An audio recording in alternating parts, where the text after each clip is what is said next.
o Evangelho de Jesus, assim como a própria doutrina espírita nos dita, ele indiscutivelmente é uma proposta de educação. E é interessante que Jesus enfatizou essa proposta de educação em várias passagens e aceitou que ele pudesse ser entendido, vislumbrado ou considerado um educador. Isso fica claro na chamada passagem do mancebo rico, do jovem rico, que chegou para Jesus e chamou Jesus de mestre, mas na verdade ele falou bom mestre. E aí Jesus corrige ele, para nossa surpresa, em relação ao bom, não em relação ao mestre. Ele fala, por que me chamais de bom? Bom só o Pai é. Quer dizer, dando a entender talvez um bom no sentido diferenciado, enfatizando que ele não era Deus. Aí já derruba essa ideia da Santíssima Trindade, né? Mestre eu realmente sou. É interessante, porque o mestre, o professor, ele auxilia no processo, digamos, de ensino, aprendizagem, dando a sua participação e motivando, explicando, dando subsídio para que aquelas pessoas, que são os alunos, aprendam e cresçam. E foi isso o que ele fez. Em outras passagens ele diz, eu sou o caminho, a verdade, a vida, ninguém vai ao Pai senão por mim. Eu sou o caminho, né? Então eu sou o caminho, eu sou o processo. Mas isso foi interpretado, de certa forma, de maneira muito sectária. Então os cristãos têm que impor o cristianismo aos não cristãos, aos infiéis. Na verdade, quando ele diz eu sou o caminho, ele não está querendo dizer que o rótulo cristão tem que ser fundamental para que a pessoa se torne um espírito elevado. Porque quando ele encaminha João e Tiago, na verdade encaminhou os apóstolos 2 a 2 para fazer um treinamento, uma espécie de treinamento, educador, professor, treinando para quando ele não tivesse aqui mais. Quando ele encaminha, os dois vêm trazer o relatório. Ele falou, olha, mestre, a gente encontrou um pessoal que falava evangelicamente, mas que não era do nosso grupo. Então nós os expulsamos. Aí Jesus faz uma advertência muito interessante. Ele diz, vocês não sabem de que espírito vocês são? Aqueles que não são contra nós, estão por nós. Então não é o rótulo, não é uma forma sectária, mas é uma maneira de viver, é um caminho, é um processo.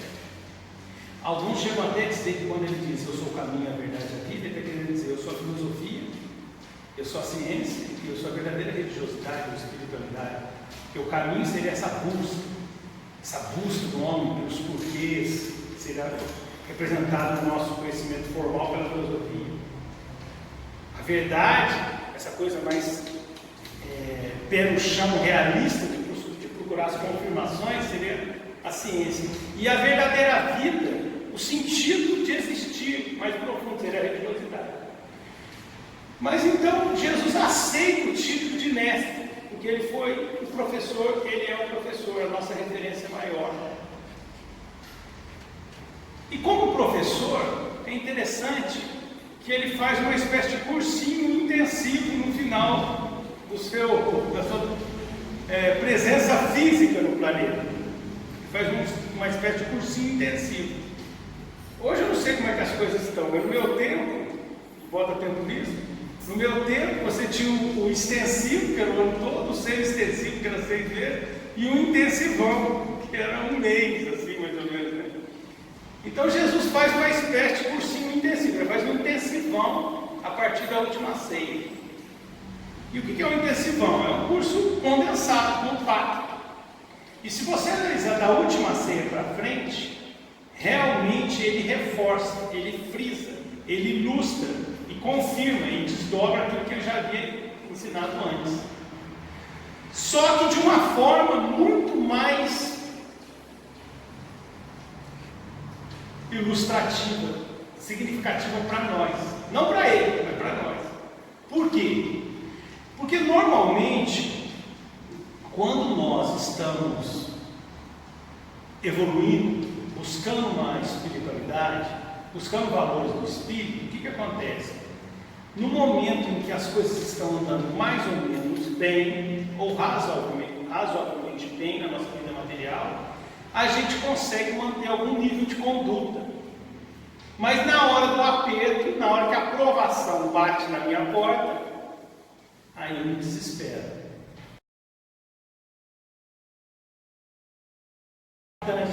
Que é o exemplo. Quando nós dizemos que as palavras convencem e os exemplos arrastam, nós estamos falando justamente isso. Porque nós estamos muito acostumados a pregar e não fazer. A pregar, a aceitar doutrinas, aceitar ideias, especulações filosóficas, maneiras de ver o mundo, mas que não afetam em nada, que não repercutem em nada a nossa maneira de proceder. Ou pelo menos que nós não conseguimos fazer repercutir, pelo menos de forma significativa, o nosso comportamento. Por isso que nós admiramos as pessoas que têm um caráter que chega ao sacrifício pessoal, mantém uma serenidade em momentos que nós não manteríamos uma serenidade. Então, nesse sentido, o processo final de Jesus, o seu isolamento dos amigos, o chamado abandono, o julgamento, a condenação e a morte, todo esse processo ilustra situações que para nós seriam muito significativas, e são. Por quê? Porque nós percebemos uma ilustração e uma capacidade de convencimento da parte de Jesus para conosco, daquilo que ele pregava, muito maior do que se ele não tivesse morrido daquela maneira. Então Jesus, ele se sente convicto, consciente daquele processo e tranquilo em relação a isso. Por quê? Porque como um grande educador, ele sabia que aquela maneira que as coisas tenderiam a acontecer seria a mais didática possível para o nosso aprimoramento moral, não para ele. Não para ele. A coisa não é nele, a coisa é em nós. Então, como fazer com que a gente aprenda mais? Como fazer com que a gente preste mais atenção no conteúdo da mensagem libertadora do Evangelho? Então, ele vai mostrar em horas muito difíceis, não para ele, para nós. Para ele, ok, podiam ser momentos relativamente difíceis, mas bem relativamente. Ele tinha uma condição espiritual que é a perfeição relativa, como a gente costuma dizer no momento espírita.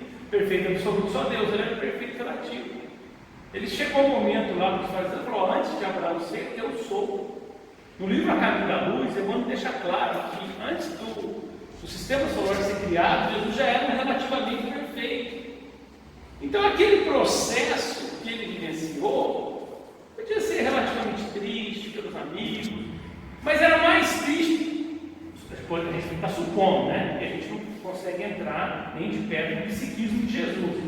Mas a gente pode supor que para Jesus era triste por ele ver a dificuldade nossa da compreensão da vivência daqueles postulados. Mas ele não estava hesitante. Podemos supor isso. Ele estava hesitante, ele estava titubeante, ele estava sofrendo tentações, como também ele sofreu no deserto. Não faz o menor sentido. Então ele faz um curso intensivo a partir da última ceia, reforçando aspectos que ele já tinha ensinado antes. Mas para nós, aquilo que ficou chamado julgamento, a paixão, o juízo, etc., tem um apelo muito forte. Por quê? Porque nós não estamos acostumados a manter a mesma serenidade, o mesmo compromisso com o que pregamos, a mesma coerência com aquilo que acreditamos nas horas da dificuldade. Na hora que a pessoa pisa no meu calo, o que eu faço? Eu reajo. A tendência é se manifestar o homem velho e prevalecer o homem velho em relação ao homem novo que nós estamos tentando construir através do processo de autoiluminação. E Jesus sabia disso. Então, ele faz um curso intensivo, compactado, reforçando os ensinamentos do Evangelho. Para quê? Para que nós aprendêssemos mais. Para que nós víssemos que era para valer. Para que nós víssemos que funciona. O Divaldo, tanto o Divaldo como o Raul, eles têm colocações muito interessantes. Por exemplo, o Divaldo, sobre essa questão. O Divaldo diz assim: o bem faz bem a quem pratica. E o Divaldo tem uma colocação bem, o Raul Teixeira tem uma colocação bem parecida, que ele diz: experimente o bem. Se trouxer felicidade, funcionou. Então, repita, né? Algo mais ou menos, não literalmente, mas mais ou menos nessa linha. Por quê? Porque a lei é de causa e efeito, então se a cada um segundo suas obras no Evangelho, se você fizer o bem, você colhe o bem, e isso te traz plenitude. Porque normalmente a gente não está tempo nem da plantação para esperar a colheita. A gente quer plantar e já quer colher imediatamente. Ou a gente mal plantou e já está esperando uma colheita desproporcional em relação à plantação. Aí não funciona. Aí eu espero uma colheita absurda. Eu plantei uma semente só em um intervalo de um tempo muito curto. Aí não vem. Aí eu acho que não funciona. É porque eu não estou entendendo o processo como um todo. Não entendi ainda o processo. Então, na última ceia, vamos tentar pegar alguns pedacinhos. Na última ceia, Jesus fala assim: fazei isso em minha memória. A nossa ortodoxia, a nossa literalidade, a gente é muito ao pé da letra da leitura. O que a gente fez? A gente interpretou e criou um sacramento. A gente interpretou, não, ele está falando que tem que comer um pedaço de pão. E a gente ritualizou esse processo. Ou a gente bebeu o vinho. Fazer isso em minha memória. O quê? Fazer o quê em sua memória? A convivência fraterna, a convivência cristã. Eles estavam na mesa, no cenáculo, numa sala, e compartilharam o pão, e conversaram, e conviveram. É isso que ele está falando para a gente fazer igual. E se você tem um pouco de pão, por que você não oferece para o seu amigo? Aliás, ele fala isso: vós sereis meus amigos, se fizerdes o que vos mando. Na última ceia. E o que vos mando é que vos ameis uns aos outros. Ninguém tem maior amor na vida do que dar a sua vida aos seus amigos. Eu não o chamo de servo, eu chamo de amigo. Então ele está dizendo isso: vós sereis meus amigos se fizerem o que vos mando. O que vos manda é que vos ameis uns aos outros. Então ele está dizendo isso: fazei isso em minha memória, estejam juntos. O que ele está fazendo? Ele está reforçando a ideia de espiritualidade, que a gente costumou dizer de religiosidade, no sentido mais profundo, não no sentido de tempo, mas no sentido de estarmos juntos. Quando ele diz 2 ou 3 reunidos em meu nome, ali eu estarei, mas é reunidos mesmo. Então eu posso estar reunido dentro do centro espírita, dentro da igreja, do templo protestante, mas posso estar dentro do centro espírita e não estar reunido em nome de Jesus. E na igreja idem, e no templo protestante idem. E eu posso estar na rua e estar reunido em nome de Jesus. Kardec fala isso. Você pode ensinar Espiritismo numa conversa informal. Ele comenta isso no que é o Espiritismo e em outras obras também.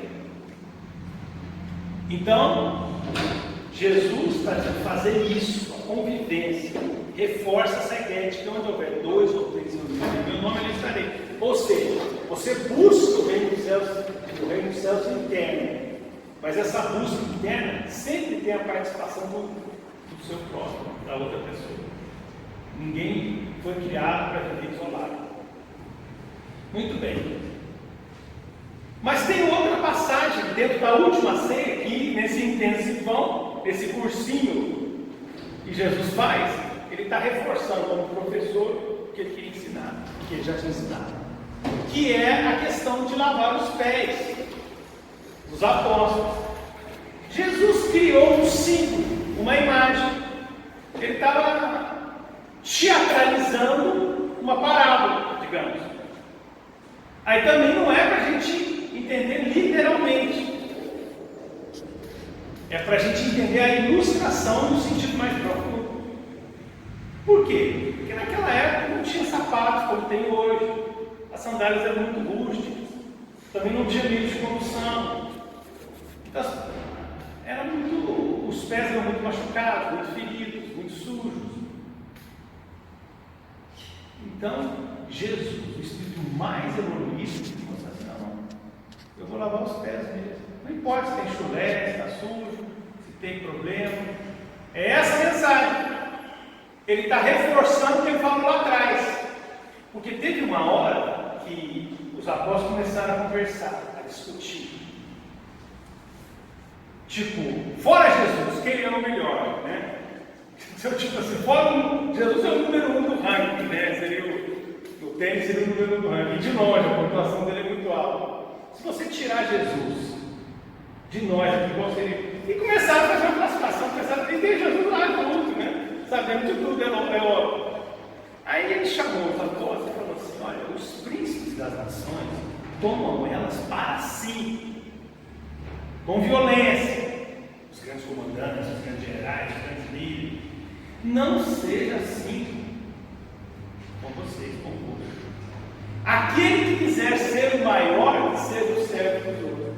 Então o que acontece? Quando a pessoa se torna muito importante, ela se torna mais seletiva.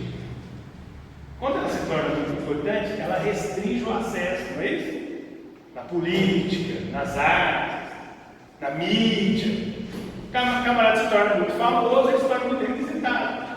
Então ele começa a restringir o acesso a ele. Ele começa a ser mais seletivo. Ele começa a conviver com gente importante. Ele começa a receber convites de pessoas mais consideradas. Jesus foi na contramão total desse processo. Ele criou um paradigma muito contundente para nós, porque é interessante essa passagem. Ele não fala para a pessoa não querer a evolução espiritual. Ele não fala que eles estavam errados em querer crescer. Ele não fala contra o desejo, a aspiração de evolução espiritual. Ele não fala isso. Ele fala que aquele que quiser ser maior, ele não fala que a pessoa não querer ser maior, mas que seja o servo dos outros. Então canalize esse desejo de aspiração espiritual em proveito das pessoas. E em outra passagem ele diz: toda vez que fizeste isso a um destes mais pequeninos, a mim fizeste. Então, especialmente aos mais necessitados. Aqueles que vão te dar menos em troca, menos reconhecimento, menos repercussão, menos impacto.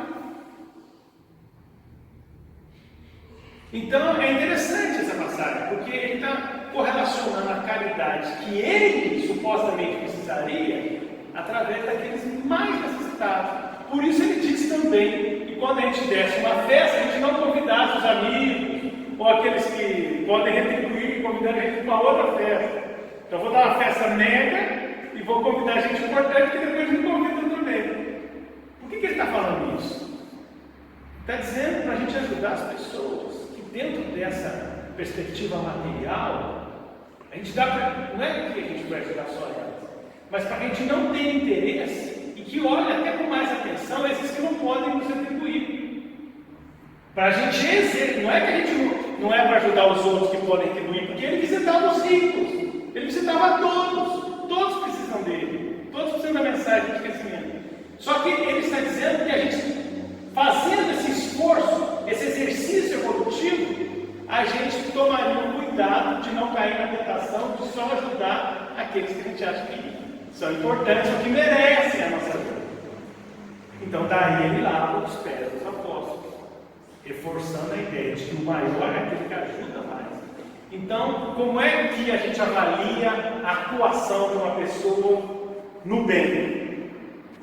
Através da sua produtividade em relação a si mesmo e em relação aos seus irmãos. Isso está na questão 132 do Livro dos Espíritos. Quais os objetivos da reencarnação? E aí os Espíritos explicam para Kardec que é funcionar como prova e expiação para o espírito evoluir, mas também o segundo aspecto que a gente esquece, permitir que o Espírito reencarnado participe da obra da criação.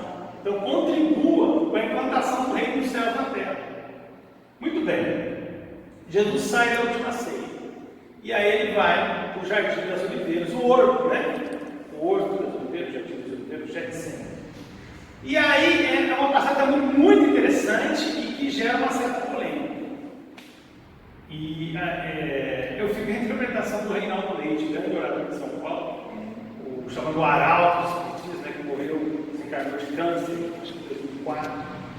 Reinaldo, porque Jesus começa a orar e pede para Pedro, Tiago e João orarem com ele. Só que Pedro, Tiago e João cochilam por 3 vezes.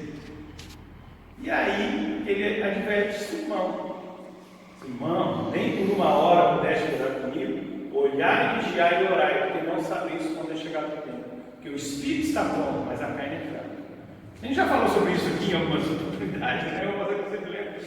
Que o pessoal usa a carne fraca como justificativa. Jesus falou com um alerta, em função daquilo que Kardec explica no Livro dos Espíritos, ou seja, o perigo da influência da matéria, uma vez reencarnados, afetar o nosso julgamento, as nossas decisões, a nossa escala de valores, e fazer com que nós, que às vezes já temos condições, fracassemos mais uma vez na vida física. Ele fala isso, por exemplo, Jesus fala isso, por exemplo, para a parábola do semeador, quando fala do solo espinhoso, que ouve a mensagem com alegria, mas os cuidados com o mundo fazem com que ele não seja produtivo, então o fruto fica verde. E outras passagens também, né? A própria parábola dos talentos, né? Tendo medo, enterrei o seu talento. Então, o medo, aí serve o mal e preguiçoso. O medo foi interpretado como preguiça, como falta de iniciativa, como falta de foco, de disciplina, enfim. Mas é interessante essa passagem, por quê? Se só tinha 3 testemunhas e as 3 dormiram, cochilaram bastante, como é que eles podiam falar que Jesus estava angustiado? Era muito mais uma percepção deles, das testemunhas, do que de Jesus. Porque várias vezes, por exemplo, quando Pedro falou que não ia deixar Jesus ser julgado, condenado, ele repreendeu Pedro. Repreendeu, pelo menos segundo o texto, até de uma forma muito firme. Como é que ele estava angustiado? Jesus estava angustiado. E aí eu fico com o Reinaldo Leite. Ele ia falar, afaste de mim esse cálice. Ele sabia que ele ia tomar o cálice. Era o recurso mais eficaz para que ele fizesse a vontade daquele que o enviou. Então tem um pouco do drama dos apóstolos. Então aquele momento de oração era um momento de necessidade muito mais dos apóstolos do que do próprio Jesus. E ele estava nos ensinando como nós devemos proceder quando a gente está de frente num momento difícil na vida. Vou enfrentar uma grande provação. A vida me trouxe um grande desafio. Agora, eu tenho que enfrentar. Estou sentindo uma certa insegurança. Estou sem saber como é que eu vou conseguir me comportar. Estou sem saber como é que vai ser o dia de amanhã. Tem que ter coragem. Tem que enfrentar essa situação. Então, aí eu recorro a Deus. Eu oro. Eu peço a orientação a Deus. Então, naquele momento, Jesus estava ensinando os apóstolos para que os apóstolos nos ensinassem a nós outros, mais limitados no processo, como a gente encara os momentos mais difíceis. Muito bem. Aí passou. E, supostamente, na menção do texto, Judas chega com o pessoal dos centuriões e ele tinha combinado com o pessoal uma sinalização, em princípio seria um beijo, porque naquela escuridão, apesar de algumas tochas, podiam não saber, né? Era difícil para aqueles que não conheciam tanto Jesus saber quem era Jesus, então ele ia sinalizar. Muito bem. Na hora que Jesus vai ser preso, Simão Pedro pega a espada e dá uma espadada na orelha de um dos guardiões que seria conhecido como mal. Aí Jesus, na mesma hora, fala: embainha a tua espada. Por quê? Ele estava reforçando aquilo que ele já havia falado lá no Sermão da Montanha. Bem-aventurados os mansos ou os brandos e pacíficos, porque eles herdarão a terra. É isso? Então, por exemplo, o camarada fica falando assim: olha, como é que vai ser a terra do futuro? O próprio Simonetti e Charles Simonetti comentam sobre isso. Como é que vai ser a terra do futuro? Outros oradores também, outros redatores do Espírito também. Vai ser a terra da não violência. O primeiro passo desse amor ao próximo é a não violência. Tem que partir daí. Por isso que às vezes a pessoa lê Nosso Lar de André Luiz e já tem a impressão que aquilo é o céu. Que no certo sentido é. Porque você imagina você sair da sua casa e será que eu tenho que ir? Não tem problema. Ninguém vai entrar lá para roubar. Ah, você tem um filhinho pequeno, uma filhinha, que de repente mora 2 quadras da escola. Será que ele pode ir sozinho? Não, aqui não tem problema, ele pode. A pessoa está voltando num horário perigoso. Não tem horário perigoso. Só pode voltar de noite, madrugada. Não existe violência, ninguém vai agredir, ninguém vai roubar, ninguém vai assaltar. Então isso já é um pré-céu, num certo sentido já é um pré-céu. Já é o começo do céu, essa capacidade de convivência, que cada vez mais vai ser importante. Por quê? Por causa do crescimento populacional da Terra. Diminuindo a relação de espaço por habitante, aumenta a necessidade de educação. Como é que você convive com as pessoas? E vai enchendo, gente, vai enchendo, vai enchendo. Você tem que ser mais educado. Não fazendo aos outros aquilo que não gostaria que os outros fizessem. Então vai concentrando, vai concentrando. Como é que você consegue conviver com tanta gente? Para viver em sociedade. Você tem que ser mais educado. Sendo, em primeiro lugar, mais educado, para depois cobrar a educação dos outros. No início do século XIX, a Terra chegou ao seu primeiro bilhão de habitantes. Nós já estamos com 7,6, 7,7, caminhando para 8 bilhões. 8 bilhões em pouco mais de 200 anos. Não é brincadeira. Então, a população vai crescer mais. E aí? Então, vai ser necessário conviver mais. E vai ter comida para todo mundo? Vão ter que produzir mais, estudar para produzir mais, mas também ter solidariedade para saber dividir. Aí volta na última ceia. Compartilhar, estar juntos. Ser família. Não, que é de um é de todo mundo. Essa consciência de estarmos comprometidos uns com os outros. Então, mas começa na onde? Na não violência. Ele falou, não vai para espada. Bom, passou. Ele foi levado. E aí ele é julgado por Anás e Caifás. Anás era o sogro de Caifás. Né? Caifás era genro de Anás. Anás era uma espécie de sumo sacerdote, assim, presidente de honra. Né? E o Anás estava na efetividade do cargo, digamos assim. E aí, alguém pergunta, o sumo sacerdote pergunta para Jesus: você é o Filho de Deus?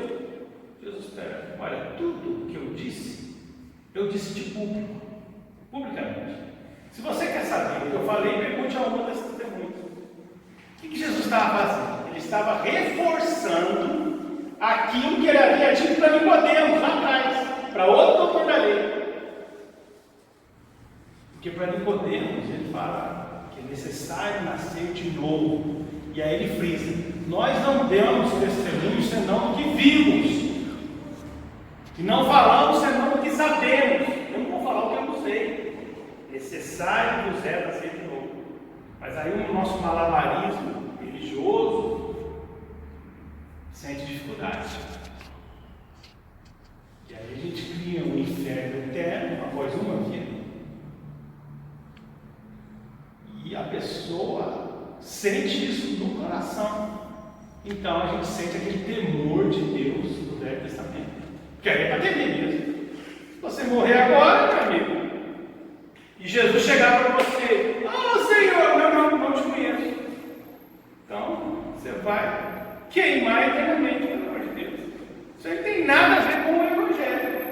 Não tem nada a ver com essa ideia do Evangelho. Pode haver com o Velho Testamento, mas com o Evangelho não. Porque o Evangelho diz: Pai nosso que está nos céus. Ele fala da ovelha perdida. Ele fala do filho pródigo.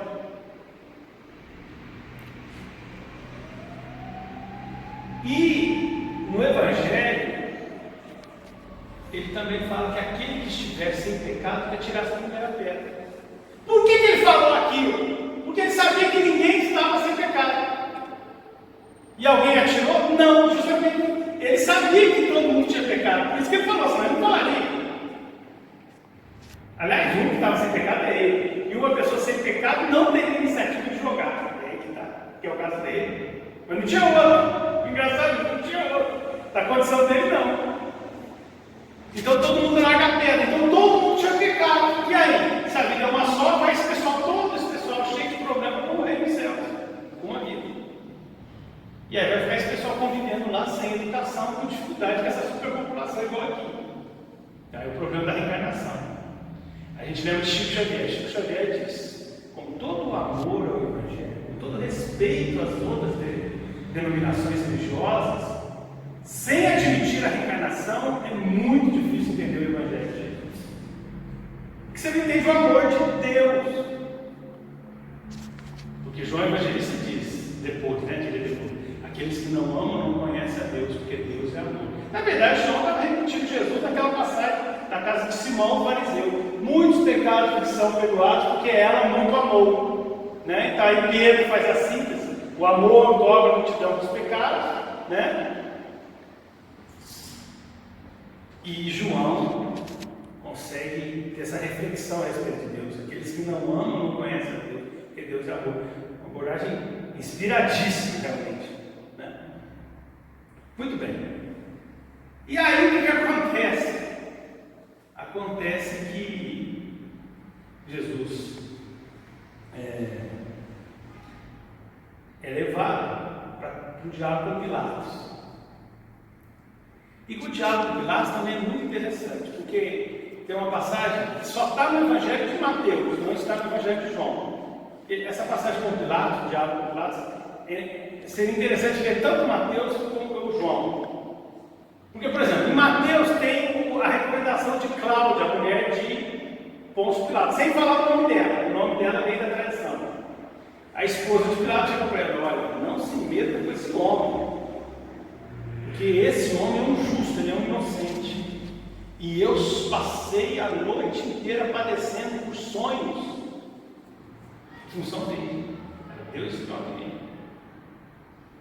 E aí é um diálogo muito interessante, porque Pilatos chega para conversar com Jesus e pergunta o seguinte: você é o rei dos judeus? Aí Jesus ele devolve aquela tática de devolver uma pergunta com outra pergunta, né, que Sócrates popularizou e tudo mais.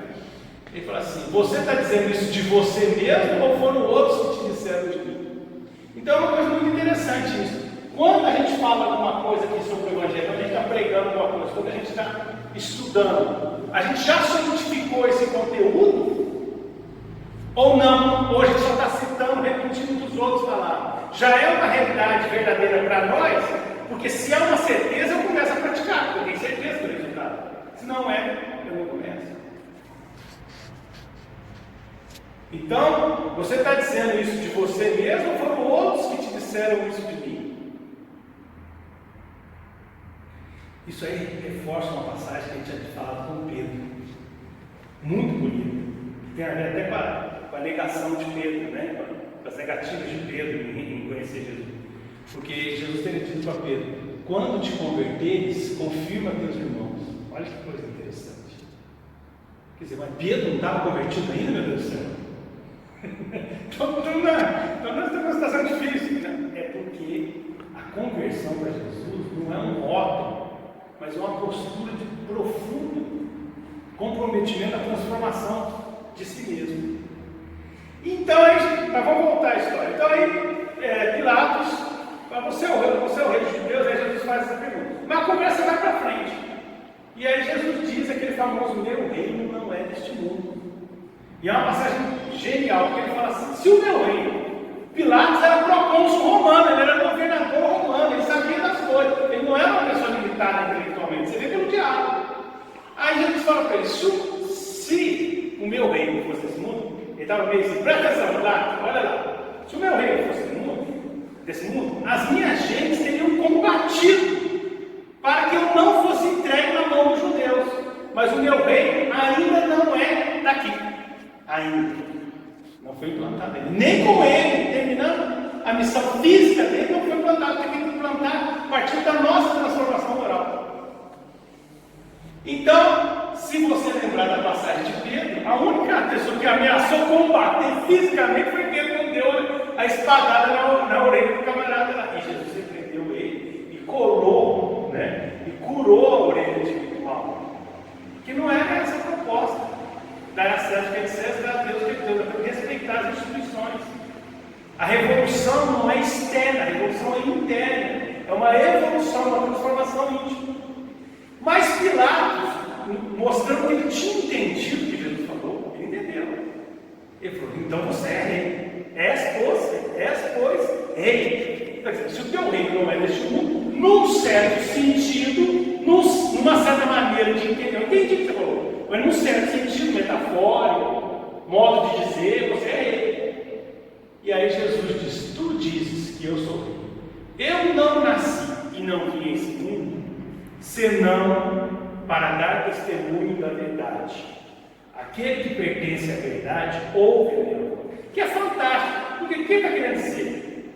Parece que ele muda de assunto, né? Mas o cara está perguntando ele não mudou. Porque Pilatos entendeu que ele não era rei no sentido literal. Porque foi isso que ele falou. Mas ele era rei no outro sentido metafórico. Foi essa a pergunta. Não é isso? Entendi certo? Aí Jesus: tu dizes que eu sou rei. Eu não nasci e não vim por esse mundo, senão para dar testemunho da verdade. Aquele que é da verdade ouve a minha voz. Então ele estava dizendo que ele era o rei da verdade. Se você quiser colocar assim, o rei da verdade. Ele era alguém que deveria ser respeitado enquanto portador de uma mensagem verdadeira. Que verdade? A imortalidade da alma, a lei de amor, a existência de Deus, a necessidade de solidariedade humana efetiva na prática e o fato da lei de causa e efeito, a cada um é dado conforme as suas obras. Então nós colhemos espiritualmente aquilo que nós plantamos. Mas aonde está escrito isso? Aonde que ele está confirmando? No Sermão da Montanha. Porque quando Jesus diz: bem-aventurados aqueles que têm fome e sede de justiça, porque terão o amparo da justiça divina. Muitas pessoas morrem sem nenhum amparo de justiça dos homens. Aquele ditado: aqui se faz, aqui se paga, nem sempre é verdade. Às vezes algumas pessoas fizeram maldade, e a história está cheia, a gente não precisa citar nomes. Pessoas que fizeram maldade a vida toda, uma vida longa, e morreram dentro dessa perspectiva da vida física e não espiaram aqui. E aí? E outras pessoas fizeram bem e, do ponto de vista da perspectiva existencial, também não colheram frutos efetivos dentro dessa realidade. Então, seria uma consequência Claro, a consequência intrínseca já existe na pessoa pela própria autoiluminação, ou não, pelas suas próprias trevas íntimas, digamos assim. Mas efetivamente, tem muitas pessoas que fazem as maldades e não veem as consequências também de uma percepção direta. Então a mensagem é espiritual. Mas a trajetória continua. E é interessante que Pilatos é uma figura assim, bem assim, causa muito interesse para nós, né? Porque Pilatos não fez tudo o que ele podia por Jesus, mas ele fez muito. Dentro dos parâmetros, talvez, né? Estamos fazendo uma especulação, né? Mas estamos baseando no Evangelho, mas também no 2000 anos de Evangelho. Dentro dos parâmetros possíveis para uma pessoa com uma perspectiva de política. Ele era um político. E ele estava negociando com os fariseus. Ele estava negociando com aqueles que queriam a morte de Jesus. Então ele manda bater em Jesus. para ver se acalmar. Ó, tá bom, bati nele, ele inocente, eu bati nele, mandei bater. Mas o camarada, o pessoal não estava satisfeito. Ele tenta negociar, talvez ele não tenha sido muito inspirado. Às vezes ele tinha que salvar Jesus direto, usar o poder dele. Não, na Páscoa. Mas ele não queria passar por cima dos fariseus, aquela coisa toda, né? Então, ele agiu como um político, o que também mostra uma questão interessante. Em alguns aspectos do comportamento, nós não podemos negociar com o erro. Em algumas situações, nós temos que ser flexíveis, principalmente analisando o comportamento alheio. Mas em relação à nossa conduta individual, em algumas situações, nós precisamos ter uma orientação definida de comportamento. Seja o seu dizer sim, sim, não, não. Chico Xavier: a todos eu dou a liberdade de ser como quiser. A mim mesmo eu me exijo ser como eu devo, eu me exijo ser cada dia melhor. Isso aqui é fantástico. A pessoa dá a liberdade de todos ser como quiser e se exigir ser melhor para ajudar mais os outros, para ser servo dos outros. Mas a trajetória de Jesus continua no seu cursinho intensivo. E aí ele está muito maltratado, né? Até porque apanhou muito e tudo mais, e está carregando a cruz, pelo menos segundo o texto. E aí a cruz cai. E aí, constrangidamente, não foi bem por escolha, eles pegam um camarada que estava passando por lá e colocam a cruz em cima dele. Um tal de Simão, que era da Cireneia. Ficou conhecido como Simão ou Cireneu, que era da Cireneia, a terra dele. E aí ele ajuda a carregar a cruz. Há uma análise de Divaldo Pereira muito bonita dessa passagem, no DVD As Vidas de João de Anjos.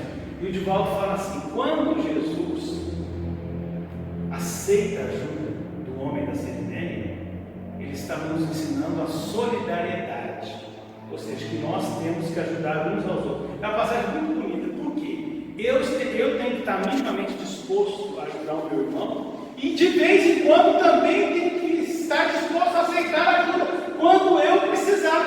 Olha só, Jesus, o espírito mais evoluído da terra, aceitou ajuda. Porque às vezes a gente é tão orgulhoso que a gente não pede ajuda. A gente tem que pedir ajuda também. Só que Divaldo continua uma análise muito bonita, muito bela, muito profunda, dizendo assim: mas a cruz é pessoal. Todos nós temos a nossa tarefa pessoal. Então a ajuda existe, é bem-vinda, da nossa parte e da parte dos irmãos conosco. Mas nós temos uma tarefa pessoal e responderemos pela nossa tarefa. E aí ele segue. E aí quando ele morre na cruz, há um comentário de Chico Xavier que serve para a gente dar um fechamento dessa palavra, que eu acho muito bonito. Chico Xavier diz: o perdão é tão difícil, é a lição mais difícil, mais profunda do Evangelho, que Jesus deixou para o final. Jesus deixou para o último, exatamente. Jesus deixou para o último, Jesus deixou para o final. E é interessante, porque se o pai é maior do que o filho, ele não precisava dar orientações, dar conselho para o pai. Ele precisava falar para o pai perdoar? Não. Mas ele estava falando para nós, não era para o pai. É lógico que não. Ele estava falando para a gente. Mas se ele não falasse em voz alta, não seria registrado, a gente não aprenderia que Deus não fica magoado, que Deus é amor, que Deus é perdão, que o amor é uma das facetas do perdão, que não existe inferno eterno. Por isso que o pessoal tem muita dificuldade, até na passagem dos ladrões. Um dos camaradas que estava lá embaixo falou: salva-te a ti mesmo e desce da cruz. Porque Jesus foi achingalhado, ele foi zoado, ele foi provocado por todo mundo. E pelos ladrões, por um dos ladrões também. Salva-te a ti mesmo e a nós outros. Aí o outro falou assim: cala-te, porque nós estamos recebendo justiça, mas esse homem é inocente. Senhor, dirigiu-se a Jesus: lembra-te de mim quando entrares no teu reino. E é claro que Jesus não ia deixar de lembrar. Ele estava reforçando tudo aquilo que ele ensinou. Agora, isso não quer dizer, porque isso na cabeça de muitos que não aceitam a reencarnação, fica difícil demais de entender. Porque aí isso dá a ideia que o camarada pode fazer maldade a vida toda, aí se ele tiver uma extrema-unção, ele tiver um arrependimento tardio, ele vai sentar direito com o pai. Não. O que a gente aprende com Kardec e André Luiz também? Você ser socorrido é uma coisa, você você ser amparado no momento da morte, com a própria Ave Maria, né? Ajuda-nos agora e na hora de nossa morte. Isso não quer dizer que você isentou-se da responsabilidade de continuar o seu processo evolutivo, que a cada um é dado conforme suas obras, e nós somos herdeiros de nós mesmos. Então nós continuaremos. E depois Jesus voltaria, já em plano espiritual, na chamada ressurreição, para reforçar essas passagens e muito mais, estimulando os discípulos, os apóstolos, para que pregassem e, antes de pregar, vivessem o Evangelho. Então, o ide e ensinai, ele passa por uma vivência íntima. É muito interessante, por exemplo, no livro Paulo e Estevão, Emmanuel dizer que Paulo, na primeira viagem, no início, era Barnabé, porque Paulo estava um pouco tímido em função da culpa, da consciência, da responsabilidade em função de haver perseguido. Ele demorou para se sentir seguro emocionalmente da tarefa, mesmo Paulo. Então, nós devemos estudar o Evangelho como um recurso para um dia, para a nossa vida. E ele é uma boa nova, é isso que significa o Evangelho, boa notícia, porque é uma notícia de libertação. Conhecereis a verdade vos libertará. Mas essa libertação passa pelo meu mérito pessoal. Por exemplo, se você entende a reencarnação, aquela discussão muito comum entre a graça e as obras, ela fica totalmente resolvida. A graça existe porque Deus é amor e todos terão o seu opinião no universo. Tanto é que Paulo diz: somos herdeiros de Deus, co-herdeiros com Cristo. Só que o fato de ser herdeiro não pressupõe que você vai ter o usufruto agora. O usufruto depende do tanto de iluminação que você já conseguiu adquirir dentro do seu coração agora. Porque aí você já vive esse céu interno, porque o reino dos céus está dentro de vós, está no meio de vós. Então, a partir do momento que eu evoluo, eu consigo construir esse reino dos céus interno. Então, que a gente estude o Evangelho como um material didático para a nossa auto-iluminação. E fazendo isso, ele nos ajudará muito nesse processo de crescimento espiritual. Nesse sentido, ele é o caminho, a verdade e a vida. Porque a pessoa que chegar nesses valores, mesmo sem ser cristã, sendo budista, sendo hinduísta, sendo de outra denominação, confucionista, taoísta, ela já está a caminho da espiritualidade. E às vezes eu posso ter um rótulo cristão, ou mesmo um rótulo espírita cristão, e estar mais distante dessa vivência do bem, do amor e da esperança. Então, Jesus abençoe.